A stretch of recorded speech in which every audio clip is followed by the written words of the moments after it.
Hello, welcome. My name is Dirk Grosser and I write books. I meditate.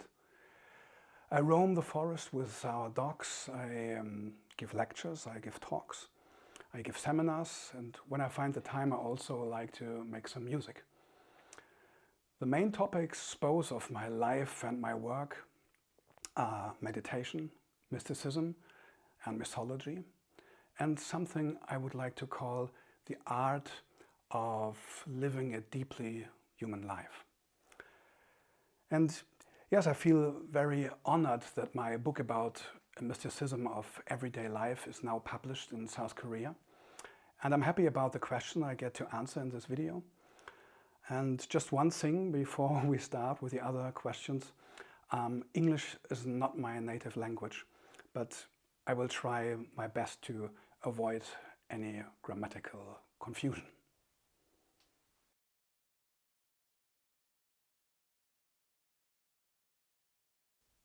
The book is my attempt to make visible the wonders or miracles of everyday life, to show the beauty and grace that's always around us, but we unfortunately don't see. And for me, the secret of life is not about special, spectacular experiences, but rather everyday moments, like sharing silence with a friend or watching the birds in our garden, talking to a stranger and find some common ground, or when one of our dogs lay his head down on my knee and trust me completely. Things like that. I like to talk about a spirituality of small things. And these small things, in my opinion, shape our lives much more than so-called peak experiences. My goal was to convey the magic of these small things, to take a really deep, mystical view at the world and share that with the readers.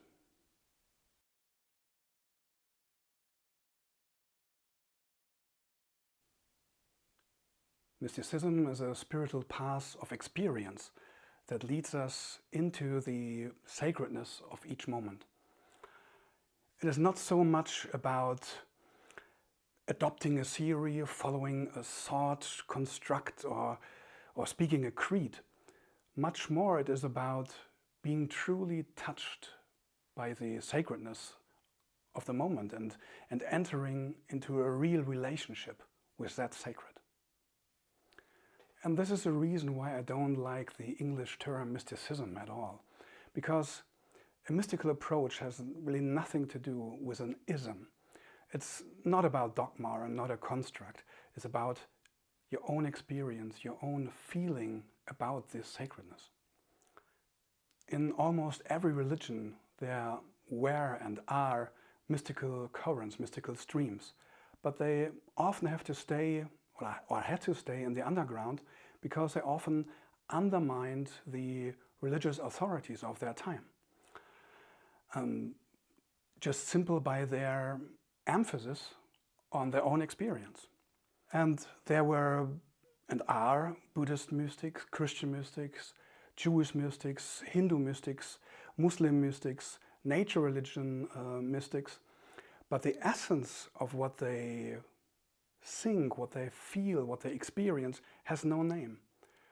This silence at the heart of mysticism is a place, a space, where all your labels of your religion, of your tradition are falling away. And all that remains is that, that was capital letters, that which is everything about. And for me personally, the nameless mysticism that I try to live and I try to teach is a path of freedom, a path to freedom. I can free the person that I am. I'm feeling the sacredness of the world, the wonders of this world, with every breath and every heartbeat. And I know deep within myself that I'm also one of these miracles, one of these wonders, like you and like every other being.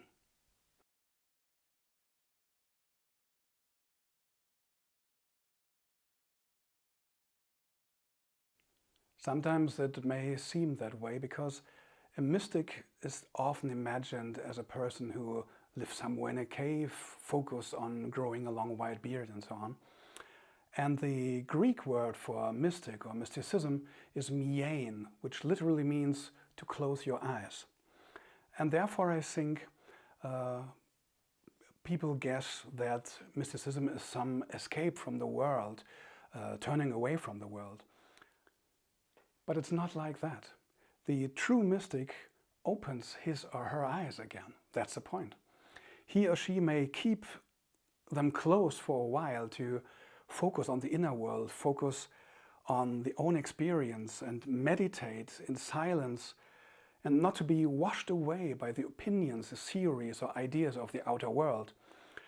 But it's about an encountering of the world, an encountering of the sacred, which is one, in an unaffected and unprotected way, in a sense, completely naked. It's about a deep relationship with the world and with the opening of the eyes, the real opening of the eyes for the sacred, seeing the world in a new way. And wherever the mystic looks, he or she sees the miracle in everything. And when you see that everyday life is something very sacred, something permeated by a fundamental magic, every action can be a prayer, and every moment whispers, thank you. And by the way, that is the best prayer you can speak, thank you. It's very simple and very true. For me, it is falling in love with the world and life in general, over and over again. And in that way, mysticism for me is a spirituality that is really turned towards the world and everyday life.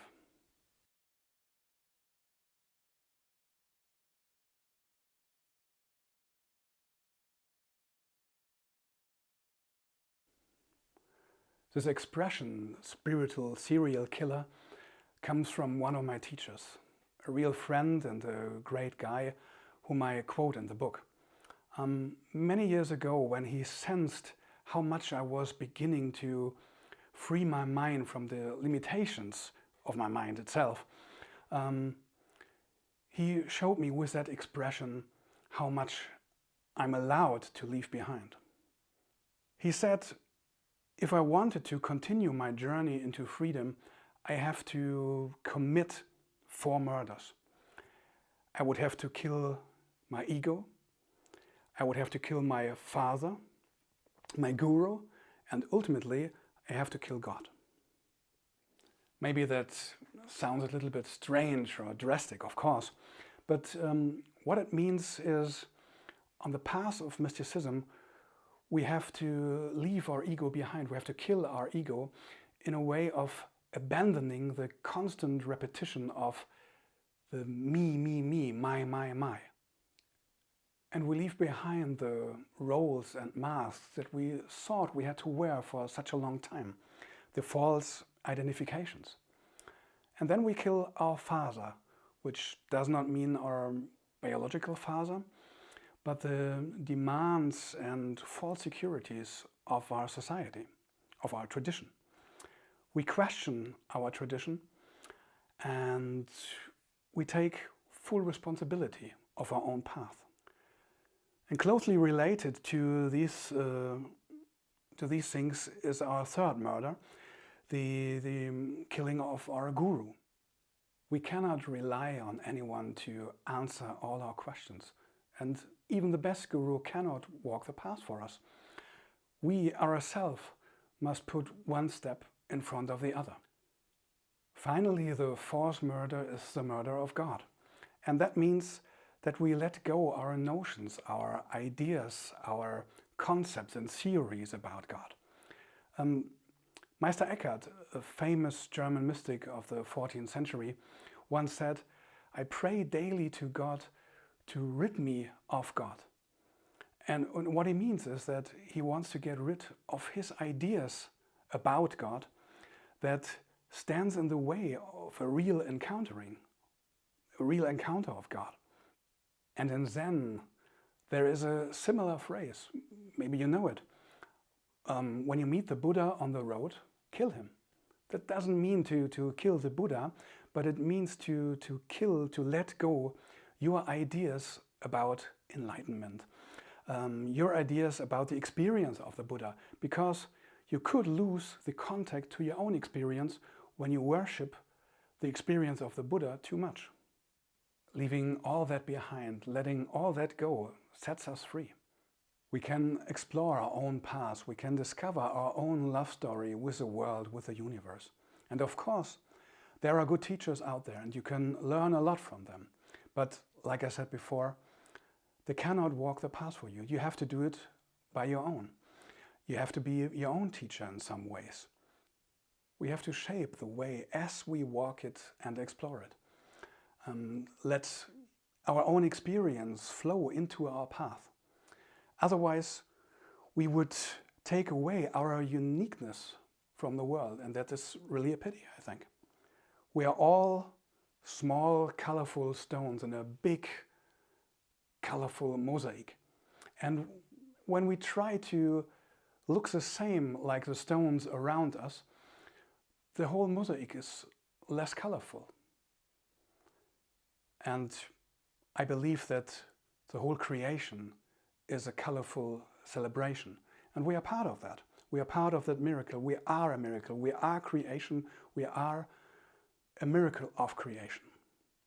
And we bring our own color into the fabric of the world. That's our purpose, I think. And you are a miracle. That's the truth. A good teacher will always encourage you to follow your own path. He or she doesn't need students hanging on his lips, believing every word he or she says. What a good teacher wants is you to stand on your own feet. And I was very lucky to have great teachers like that. And I learned a lot from them. I'm very, very grateful for that. And today they are my friends and we learn from each other now. And learning itself is not over. It's always a process in this life, in this world, to learn. But I'm fully responsible for this process now, like you are.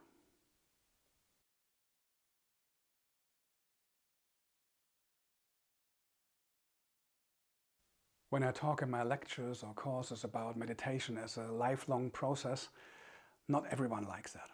Because there are many people in this world who want an instant solution for their problems, for their difficulties. But the truth is, there is no such thing. In the same way, there is no pill that makes you instantly a top athlete. There's just training, to practice things, to try out, and to repeat what works. And very important, don't forget to have fun while doing that. And I am convinced that only what we really enjoy, we can establish a lifelong practice. And this applies to sport and also to meditation. Just as we train our bodies, we can train our minds. And we train ourselves in an attitude or better, a mindset or a soul set of allowing us to face problems and difficulties in a different way. There will always be difficulties. There will always happen something that you don't like. Change will happen. That is the nature of this world, and you can damn it, you can curse it, but it is like it is. We have little or no influence on many things, but we have influence on how we deal with that, what happens. In our minds, how much I get angry when something goes wrong, when I try to make a video, for example.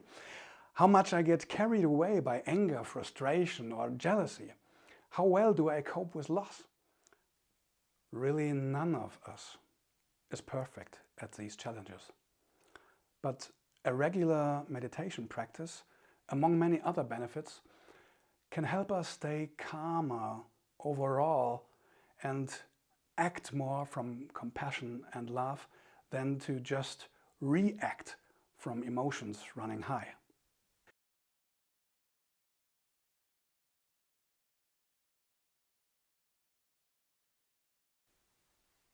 What takes us out of the present moment is mostly our thoughts, either wallow in the past or concern about the future. And when our thoughts seems to be in the present moment, they evaluating what is happening now, and usually based on parameters that we already know. And this is why meditation is such a valuable tool, because it allows us to quiet our thoughts and simply notice the present moment. For me, living in the now means, above all, simply perceiving. Open the doors of perception. That is surrender, letting the moment be as it is, letting go my ideas about this moment and just see and feel and sense the moment. To see life as a river is a good image for this kind of surrender. Sometimes the river flows fast, sometimes it's slow, sometimes the water is clear and sometimes muddy, but yet it is one river, and we can entrust ourselves to it at any time, in its pace, in its way, and we can be sure that this river will carry us to the sea. By the way, this does not mean that we should not care for more justice in our society, or that we should not care for the protection of the environment. If we have opportunities to influence, we should gladly use them. The image of the river is more about the great flow of our life, the great general flow of our life. The things we can't control, like our own aging, losses, certain threshold transitions in life that we all experience and we all need to experience, because these things make us human.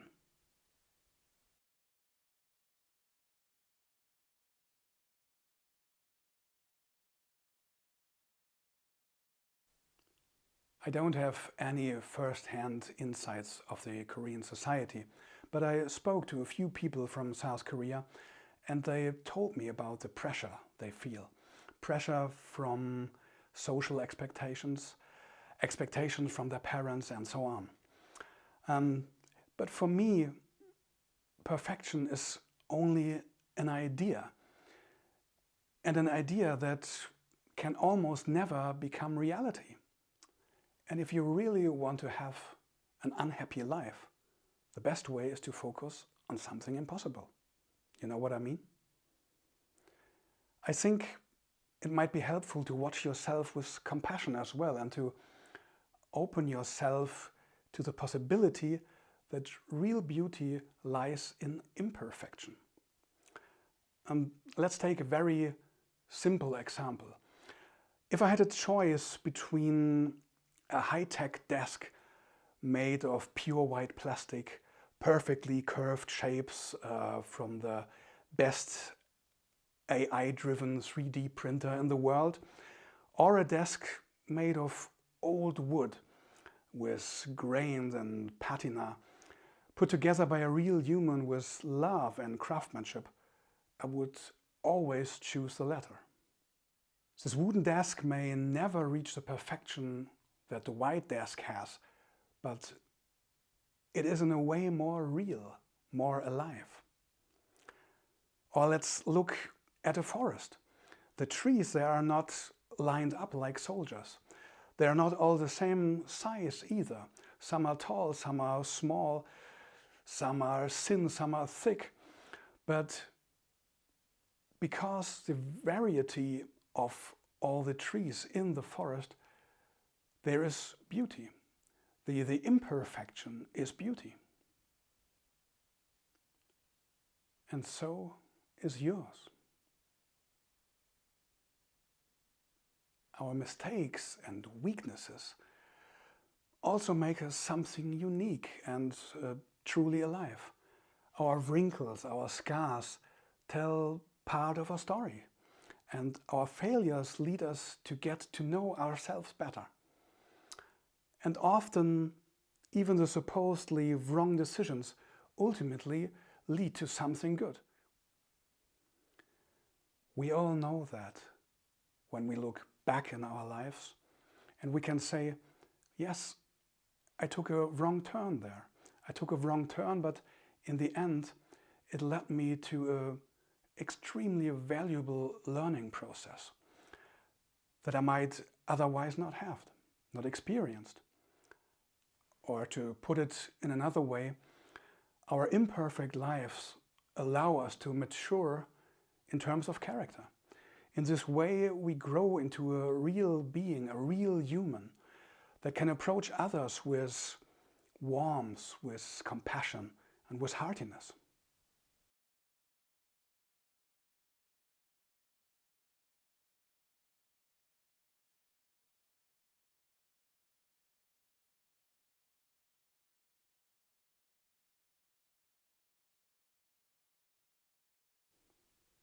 I think many people share this feeling or are haunted by a certain hopelessness every then and now.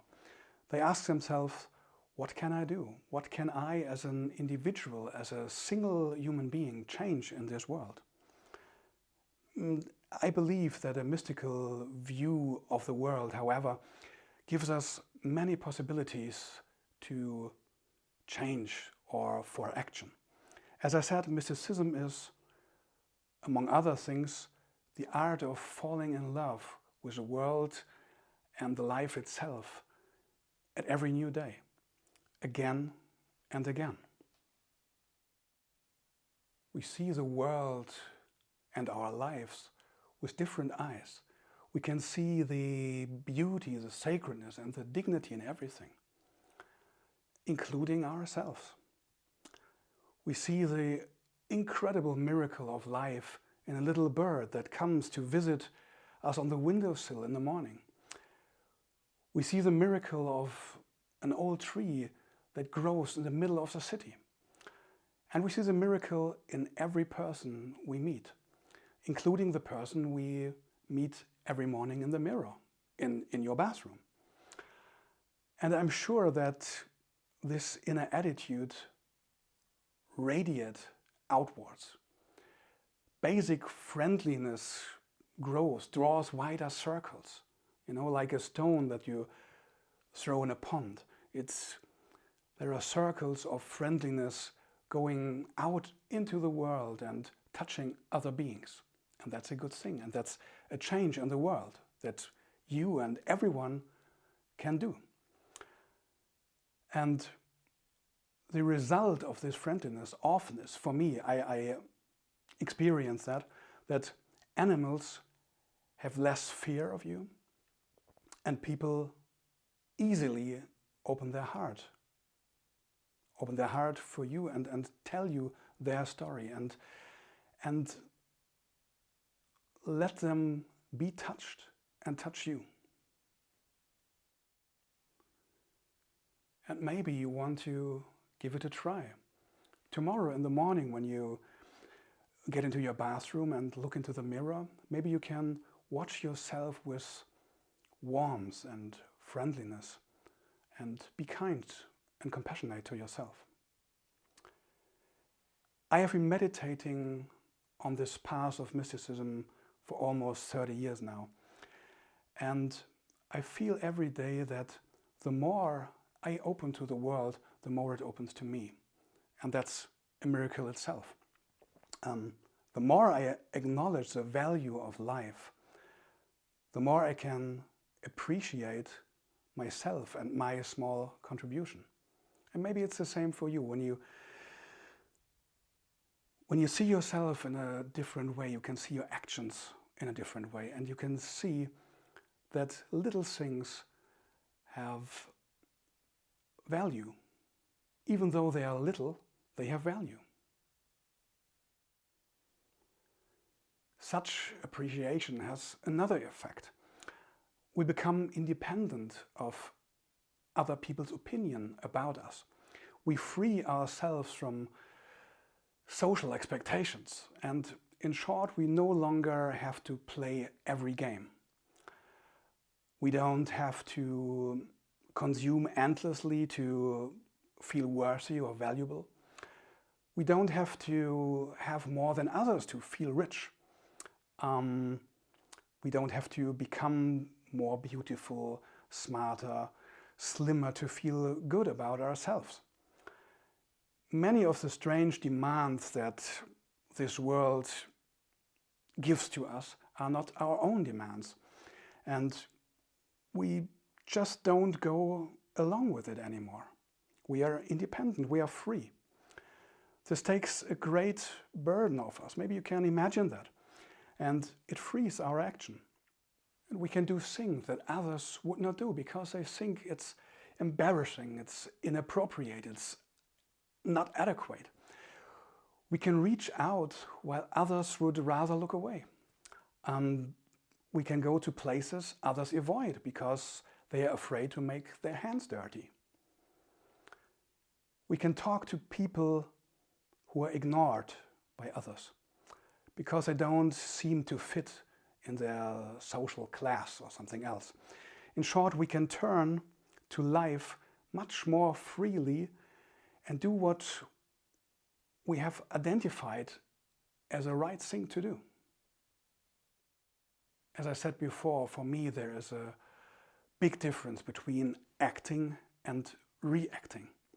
Acting arises from freedom, from free decisions, and reacting is always a sign of an inner lack of freedom, of an inner lack of independence, and is always determined by circumstances. And this freedom is also a very important contribution to our world. It's a contribution to our own happiness, and therefore it's a contribution to the happiness of the world, because every little happiness strengthens the happiness of the world, the amount of happiness, if you like. And it gives us a feeling of living our lives by ourselves and not simply being lived. And maybe the next time when you feel really happy, maybe you can think about that the whole world is now a bit more happier. And one more thing is very important to me in this context. Also in global terms, a mystical worldview is very helpful, I think. I believe that we as humans better protect what we really love. Therefore, a way of falling in love with the world is also a good path in an ecological way.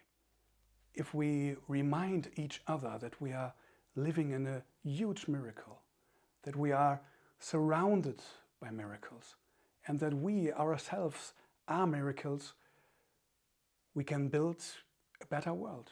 And this is really my hope.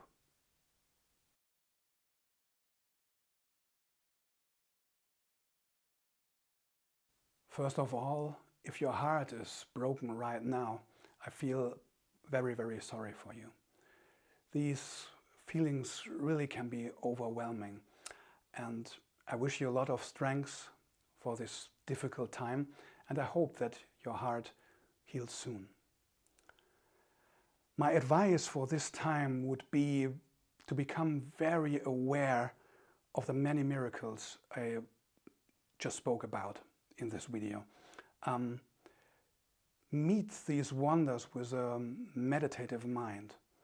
Be open for that and take in all the beauty, all the grace that this world has to offer.